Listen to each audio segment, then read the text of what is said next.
And here's the thing about Nesbitt. A lot of people got in their feelings. A lot of people got worked up. He was projected to be in the 20s.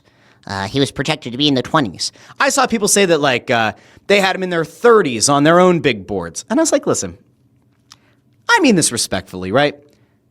Some people overvalue their own input into where they rank players. Some people will watch a little bit of film on a player, and then they will still essentially try to sell themselves as a draft expert. You guys know I do not do that. I'm not sitting down watching Jack Nesbitt all season. What I do know is he's a huge body.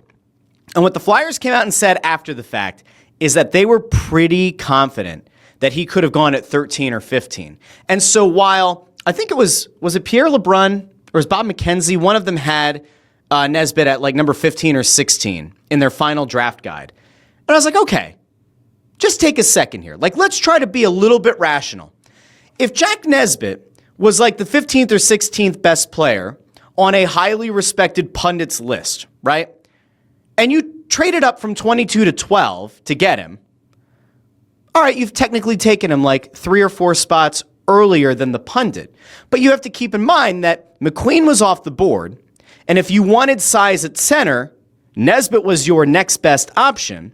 And if there were going to be other teams that could have taken him, obviously prior to you at 22, and maybe you couldn't get up to 14 or you couldn't get up to 13, and so you end up making a deal, oddly enough, with Pittsburgh, all right, it might look like you reached a little bit, but by like 3 or 4 spots.